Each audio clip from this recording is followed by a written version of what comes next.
goodbye to Hall of Famer Dick Butkus. He was a linebacker for the Chicago Bears in the 60s and 70s.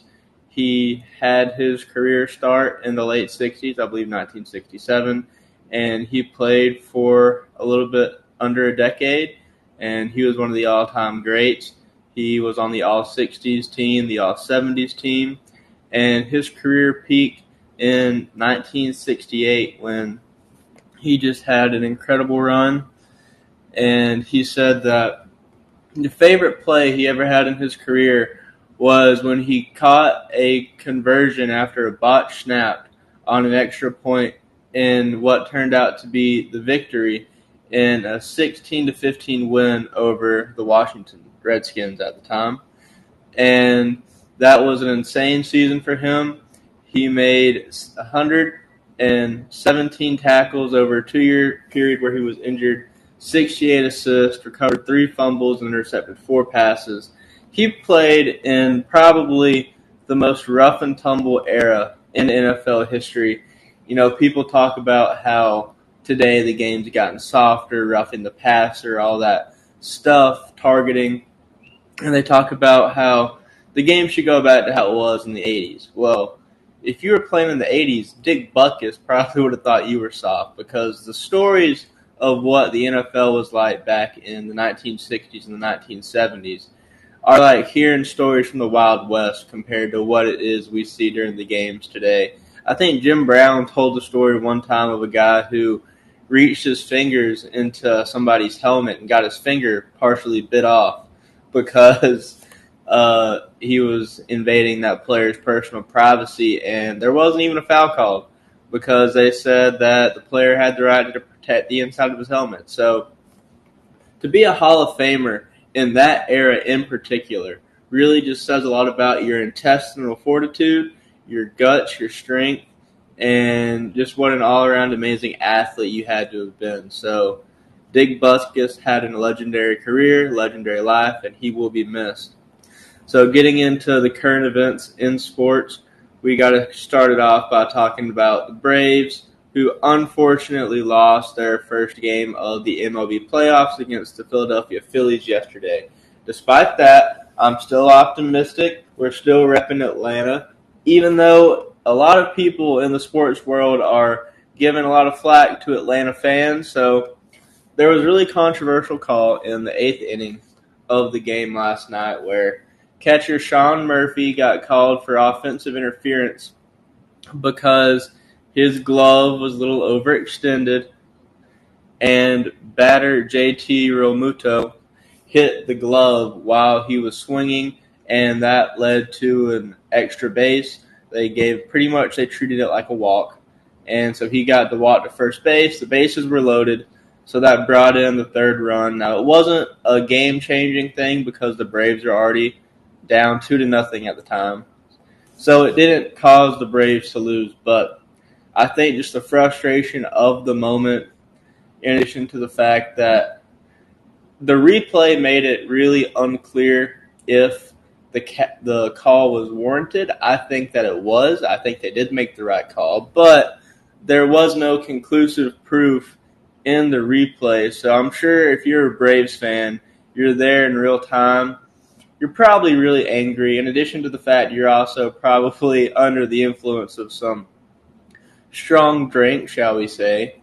I can get where the anger comes from, but the Braves fans started throwing trash onto the field, and a lot of the commentators were talking about how embarrassing and disrespectful it was. And Brian Snitker said after the game that he hates to see when that happens, that it's a threat to the player's safety and all this and that, and how there's no place for that in the game. So where I come down on this is that they should not have done it. It's wrong, especially when you're throwing like water bottles and cans and stuff like that. Like, that really could hurt somebody. But at the same time, whenever they talk about how it's like a travesty and it's an embarrassment and they ought to be ashamed, I think the rhetoric around it is a little overblown. reaction to some drunk people just chucking some water bottles. Now, if they're intentionally trying to hurt the players, then that is one thing. But from what I saw, at least, most of the trash they were throwing onto the field was in a part of the field where no players were, and there was maybe like 6 or 7 cans that I saw. So, I mean, is it cool? No. Is it a national embarrassment that reflects upon the poor state of fan reactions in the Major League Baseball or any sport? I don't think so. I mean, I think it just shows what happens when a bunch of fans get into a game and get a little bit too drunk. I don't think it's as big a deal as the announcers make it out to be. They always get the solemn voice, like they're announcing some type of candlelight vigil, and kind of just overblow it from what really is just a minor nuisance. I mean, just clean up the trash, let the game continue. It's not a national embarrassment. It's just a mild embarrassment.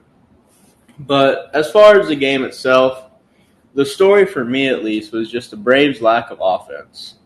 And I know it's a running joke in Georgia sports that they always choke in the postseason. And, the Georgia's won back-to-back national championships now.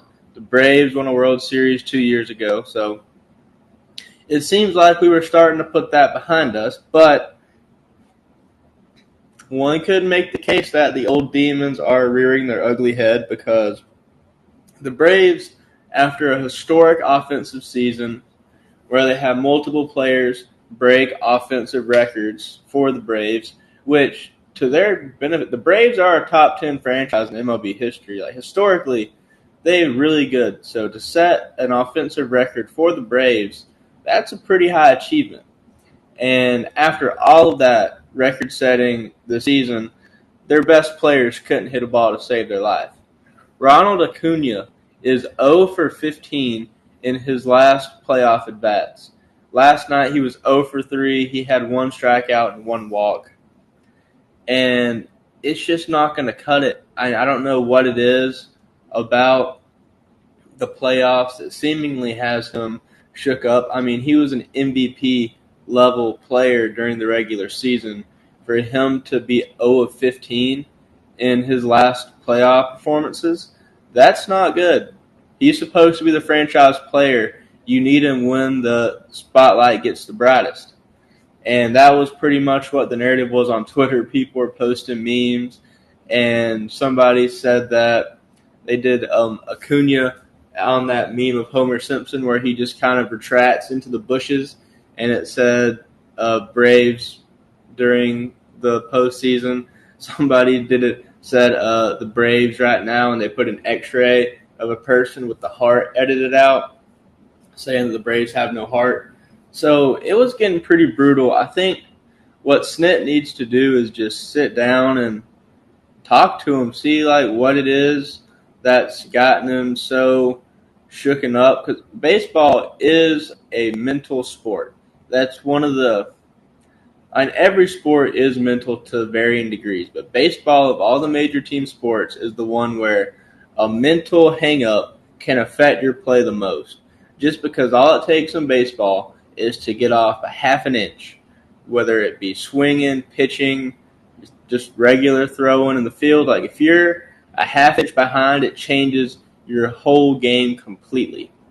So whether or not Acuna does suffer from postseason jitters or choking, if you want to go that far, or maybe it's just a coincidence, but all the noise around his poor postseason play might, if he didn't already have jitters, it's kind of a self-fulfilling prophecy where people say that he has them, which gives them to him. The more he goes without getting a hit, the more it kind of builds up in his head, like, oh, maybe I am bad in the postseason, or maybe I am a choker. Like, you just got to have somebody sit down to him, whether it needs to be the manager, maybe calling Chipper Jones or some other past Braves legend who can give him some wise words of advice. But you just got to talk him through it and say, look, man, it's the playoffs. It's a big stage. It's the lights are the brightest, but you're one of the best players in the world right now. And it's on this stage where you get to prove what you're really made of.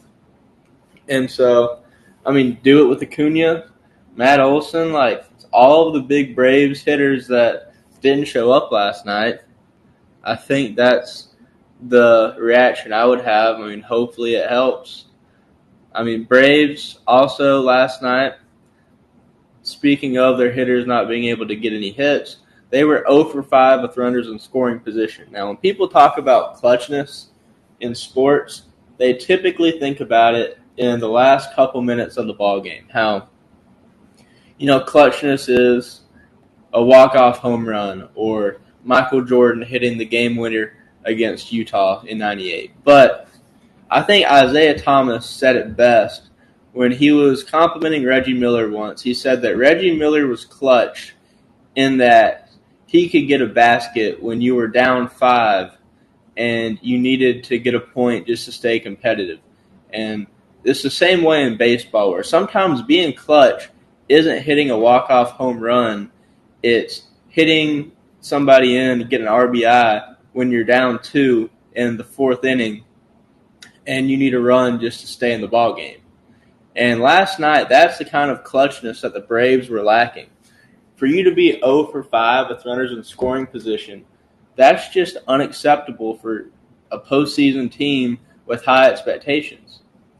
I think that's where the ball games are won and lost. It's kind of like in football, sometimes penalties can win or lose a game, and you can go amazing from as far as passing yards, rushing yards, whatever, but if you get a bunch of penalties, then it doesn't matter. We'll get to that later with Texas.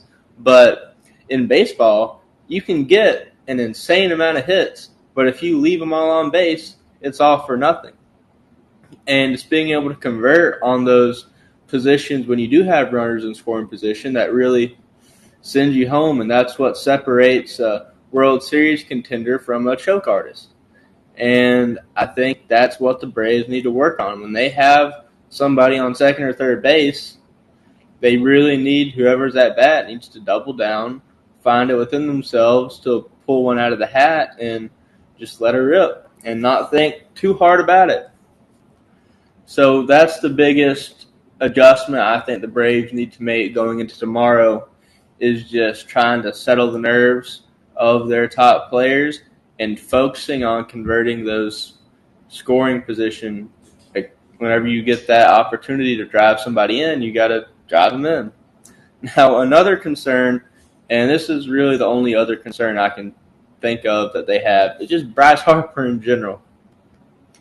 Against the Braves in the postseasons between the last 2 years, he's 10 of 18. He's batting .556 with 3 home runs, 6 extra base hits, and 7 RBIs.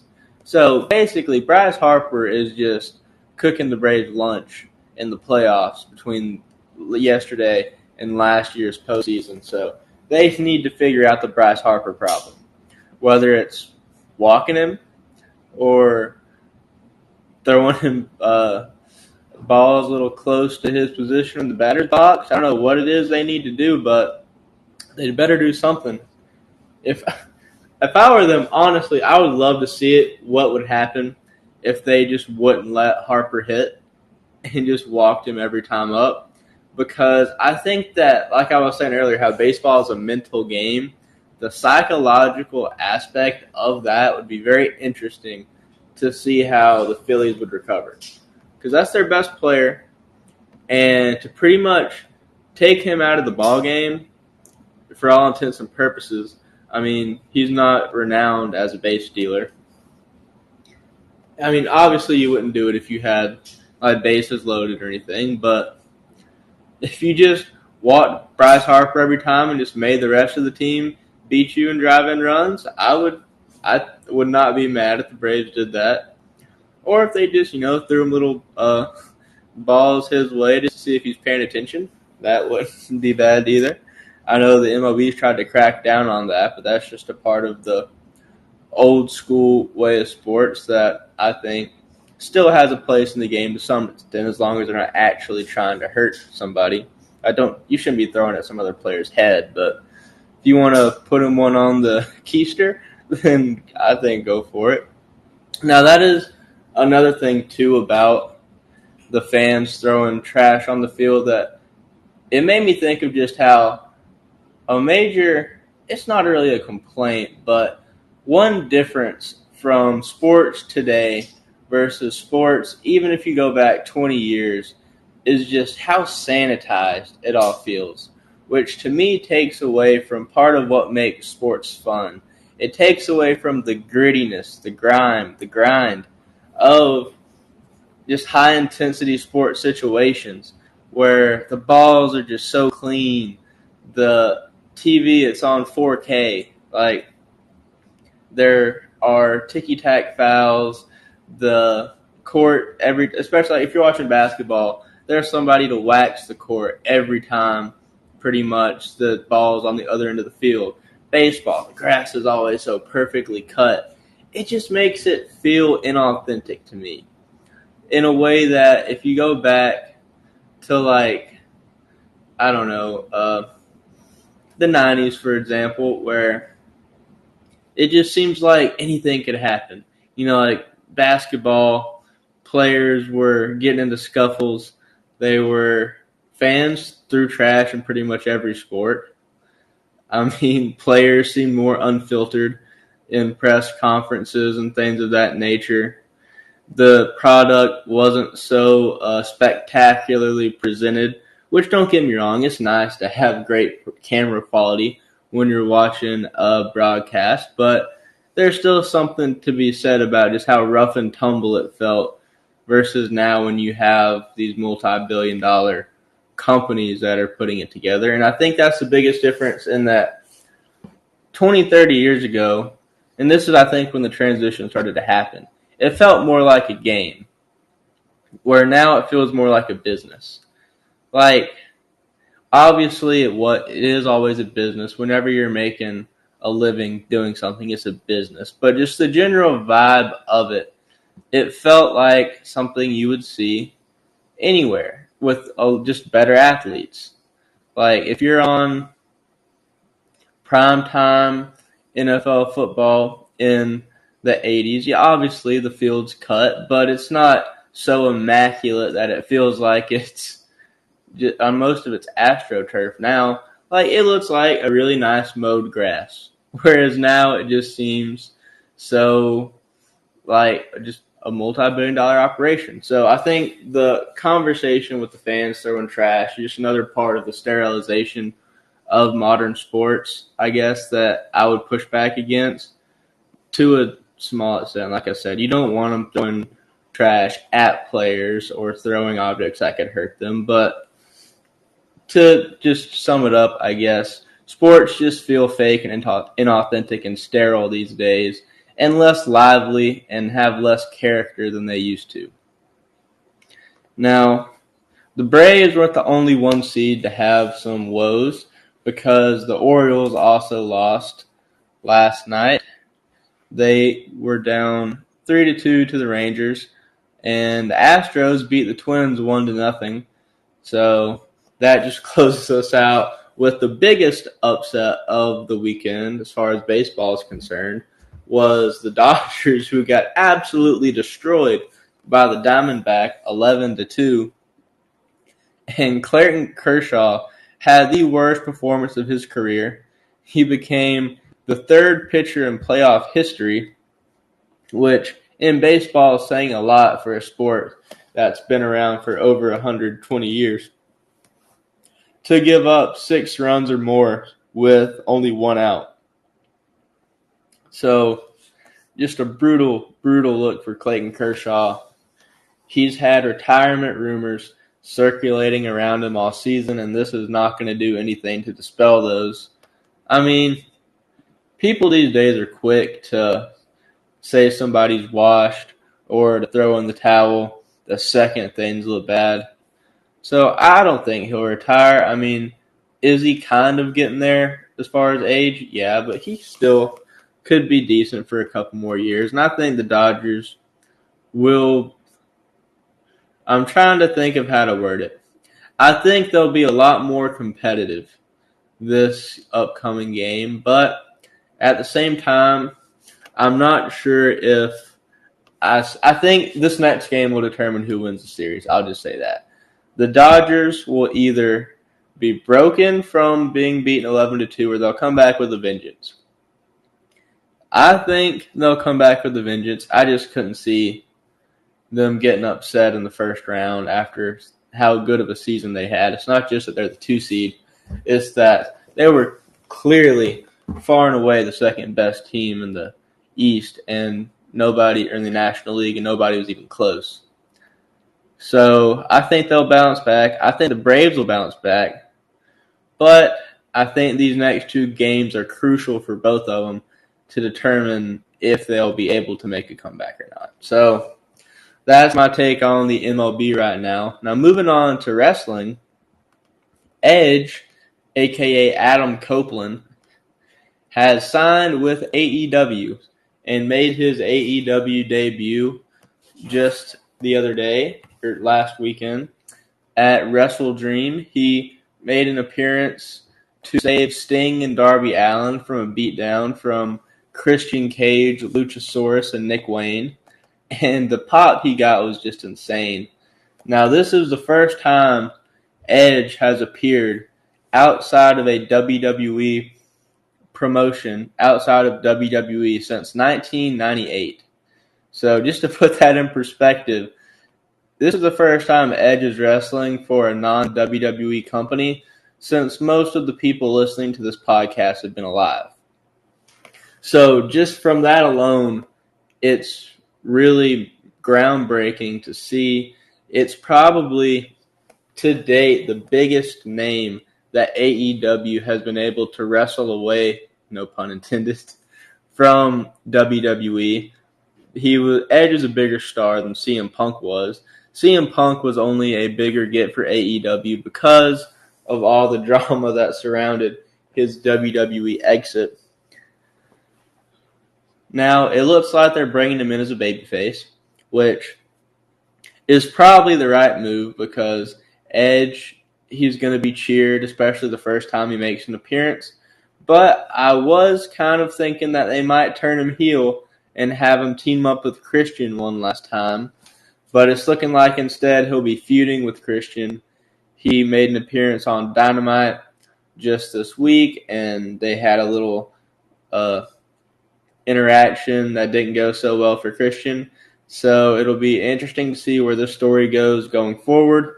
It was cool seeing Edge and Sting in the ring together. That's never happened before. So there's a lot of one-off opportunities that could be presented from Edge being in AEW, and it'll be a nice change of pace for him getting outside of the hyper-scripted WWE environment and having more creative freedom in AEW. Now, it's looking like he'll be a Collision guy instead of a Dynamite guy, which makes sense because, for those of you who don't know, it's kind of like how WWE has Raw and SmackDown, and they're kind of separate brands. AEW has Dynamite and Collision. Now, Collision was originally created to be the CM Punk show to keep him separate from the Young Bucks and Kenny Omega and the rest of the Elite, and Dynamite would be the Elite show. Now, as CM Punk is fired, Collision was kind of lacking a major name to build the show around, and this is where Edge comes in. I think, like I just said, he's a bigger star than CM Punk in wrestling, so not only has losing CM Punk, that vacuum, been replaced, it's in a way been improved upon because of who they replaced Punk with. Now, had Punk not gotten in a backstage fight again, they could have had him and Edge, which would have been amazing, but you got to play the hand you're dealt, and CM Punk was fired, and Edge is here to hopefully recover a little bit of the luster that was lost when he left. Now, as for CM Punk, he made an appearance at a wrestling show a week back, and he said that he will have a lot of free time on his hands for the next 2 months, and that's got the rumor mill circulating that he might be at Survivor Series, which is in Chicago, and there's been some talk that WWE hasn't reached out to him yet, but they have been having internal discussions on whether they will. And a lot of the talent seems to be not happy with that. They've said that if CM Punk does come back, he'll have a lot of apologies that he'll have to make, including to some pretty big names like Roman Reigns and Seth Rollins. So I think at the end of the day, Vince McMahon will do what Vince McMahon always does and do what he thinks will make him the most money. And to me, that would be bringing back CM Punk. Now, I don't know what his status is officially with AEW. I'm sure he has some kind of non-compete clause.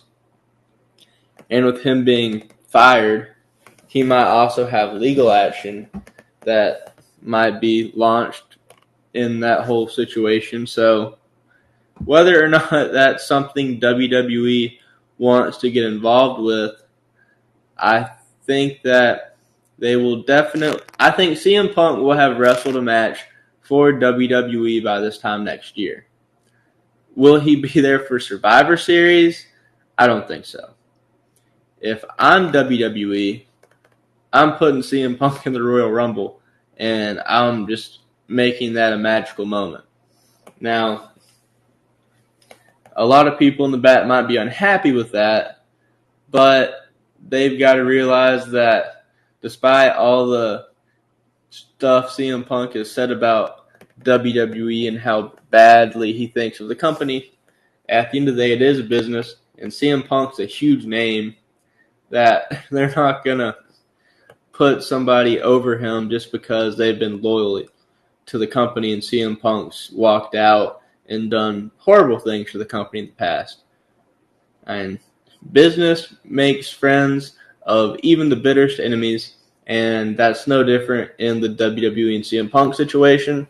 CM Punk will want to go to WWE as much as he hates their guts, because right now he hates AEW even more for firing him and for causing him all this chaos in the first place in his mind. WWE would love to get CM Punk just to stick it to AEW and show them that they can control him, whereas AEW could not. So it makes sense on both sides from a strategic standpoint. It will just be a matter of when it can all come together versus whether it will. But that's something to be on the lookout for. As for WWE, they had Fastlane last night, and it wasn't a really eventful show. But it is worth noting that Cody Rhodes and Jey Uso are now the tag team champions after beating the Judgment Day, and John Cena and LA Knight beat the Bloodline.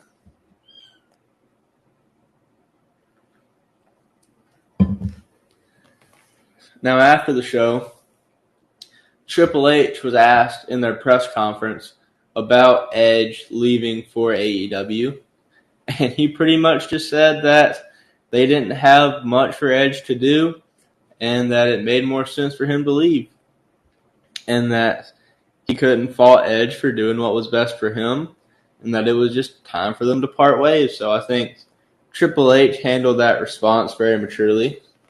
Conversely, John Cena was asked about the Hollywood Screen Actors strike and whether that would impact his ability to be with WWE going forward. And he pretty much said, yeah.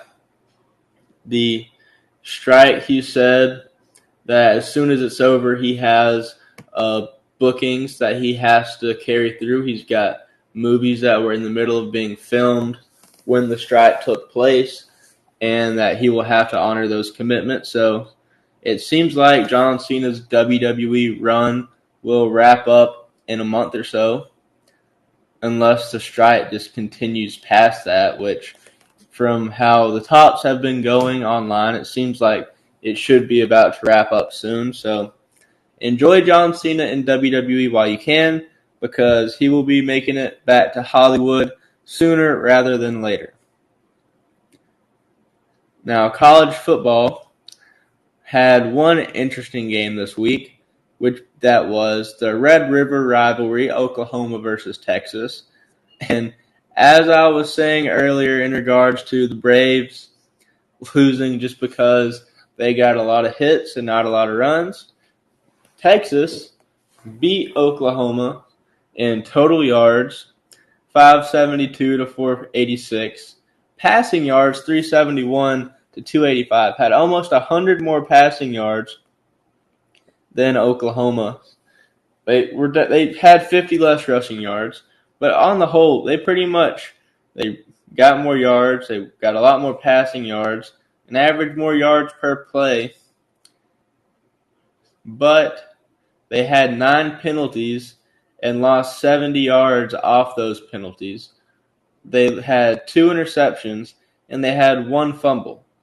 So, I mean, that's just the story right there to me, just clear as day, is penalties and being loose with the ball is not a good recipe to win the football game.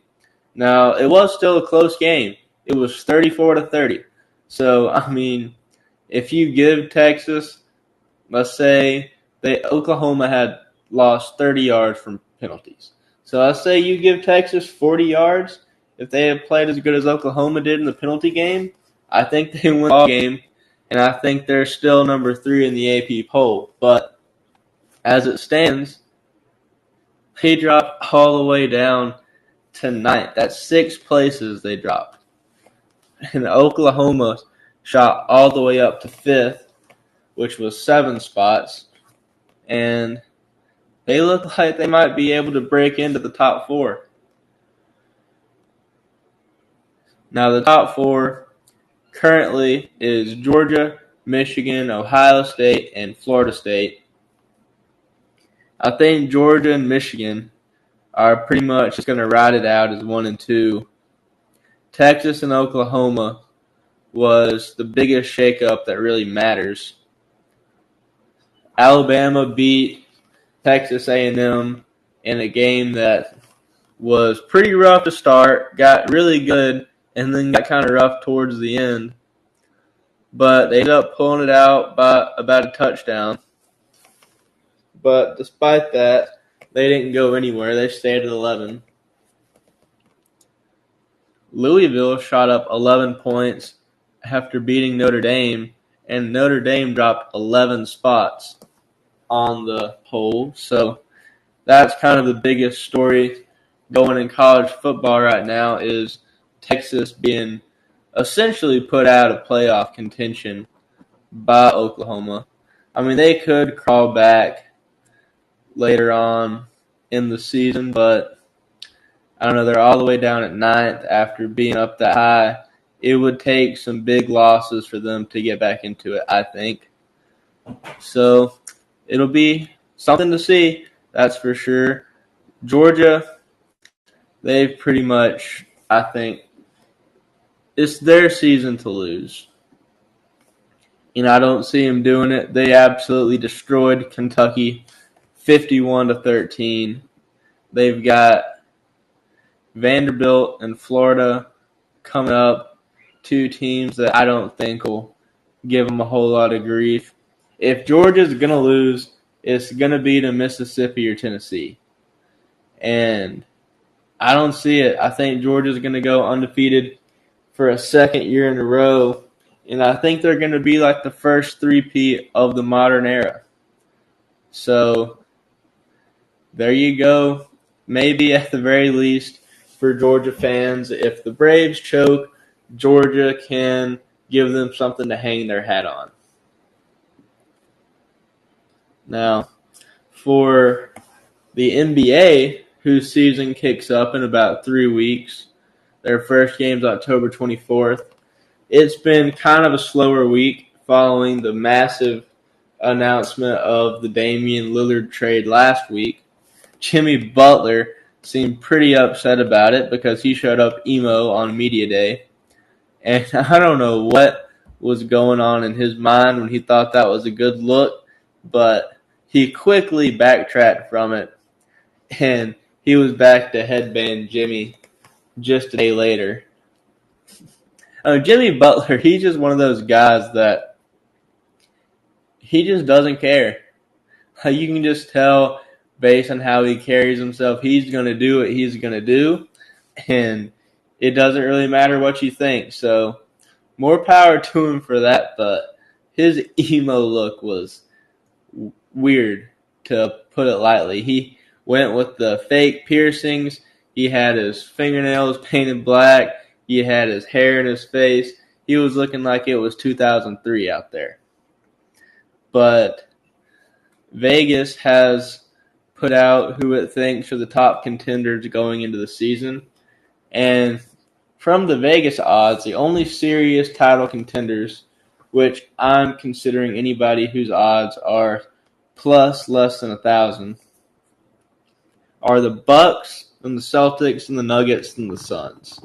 Now, I agree those are the big four, but I'm really confused why the Celtics are over the Nuggets and the Suns, because I just don't see how they would be able to be justifiably above the defending champions or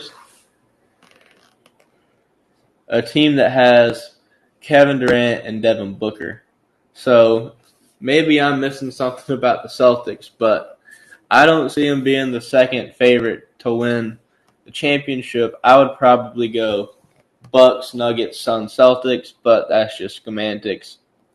Now, speaking of the Suns, they might have a setback this year because the NBA has announced that the rip-through will be a no call this season. For those of you who don't know, and if you're watching this on the stream, I will try my best to act it out for you.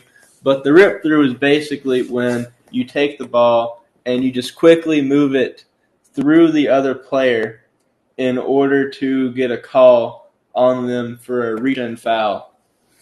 And basically it's just free points because it's usually the guards that are handling the ball that do that, and they're automatic from the line. And it's been abused by players such as Kevin Durant or James Harden to the point where the NBA has had to tell the referees that, look, don't call that a foul anymore. Now, I think that's a step in the right direction because, like I was saying earlier about how sterile the game has gotten, is those little ticky-tack fouls in the NBA, it's just pathetic to watch a bunch of like 6'7", 250-pound, just like jacked guys get foul calls for the smallest little bit of contact. And it's just good to see the NBA trying to do what they can to combat it. It's the same thing with shooters when they'll jump up and they'll kick their leg into the defender and they'll call a foul on the defender. So hopefully this implementation will change the rule. You know, sometimes the NBA says it's going to do something and it never actually does. Like flopping, for example. You might not know it, but flopping has been against the NBA rules for about 10 years now. They just never enforce it. So hopefully they'll enforce this rule and it can tighten the game up a little bit. But we'll have to see how that plays out. I think it is good, though. The only real talking point heading into the season right now is James Harden, just because people have no idea what's going on with James Harden. He's didn't go to media day. He still is a member of the 76ers roster, even though all he has done is hate on his team and his general manager over the last month or two. So the 76ers need to figure out what it is that they're going to do with him before the season starts, I would say, just so they can start with a fresh slate and get it going early and not have that drama hanging over their head. Now, from what I've seen, the Rockets, like I was saying last week, are predicted to be the major players for him. But it's looking like the Clippers could emerge as a viable contender too. Now, I have no idea who they would give up to get him because they've currently got Kawhi Leonard, Paul George, and Russell Westbrook as I couldn't really call it a big three, but they're the three best players on the team. I say I couldn't call it a big three just because as it stands, I don't really think highly of Russell Westbrook or Paul George as NBA players anymore. I think that Russell Westbrook is definitely past his prime, and Paul George is getting up there as well. He's not the player he used to be. And he's still averaging like mid-20s a game, but he's not Pacers Paul George. That is for sure. And to me, whenever I think of a big three, like if I say, oh, there's a big three, it's not just the best three players on a team, because if that's the case, then, I mean, every team has a big three. But when I mean big three, like capital B, capital T, that's a big three that I think will be playoff contenders or make their team the favorites to win the championship. So like LeBron, Bosh, and Wade, or who else? Bird, McHale, and Parrish, like Magic, Kareem, and Worthy. Those are big threes. Kawhi, Russell Westbrook, and Paul George are three big names, but they're not a big three in the same context as those other three. But to me, a James Harden deal to the Clippers would have to entail Russell Westbrook or Paul George. Now, as far as a fit goes, I think James Harden for Paul George would make the most sense just because it's a shooting guard for a shooting guard swap. And they kind of have very similar skills, except for the fact that James Harden's better at passing and shooting and basically everything over Paul George. Or at least he used to be. James Harden is also on the tail end of his career, so I just think that a big three, whatever you want to call it, of Westbrook, Harden, and Kawhi is a lot more interesting and has a lot more potential than a big three of Westbrook, Kawhi, and Paul George, just because Westbrook, even though he is the point guard, he's also one of the biggest turnover machines in the NBA. So if you got James Harden, then you could very easily make Harden your main facilitator because he is a great passer. And you could let Westbrook be pretty much a cutter and a rebounder in addition to Kawhi. So I just think that they mesh better. But we'll see how that pans out and what the NBA has in store. You know, basketball is my favorite sport, so I'm always excited to see the NBA start back up. It's a shame that the NBA, the MLB, and the NFL can't all happen at the same time because there's always that brief, week period where they do all three overlap. But for the most part, baseball wanes as basketball is waxing, and that's just the way it goes. But there's a lot of MLB playoff action going on this week, so keep posted on the Instagrams because I will try to stay as on top of that as I possibly can.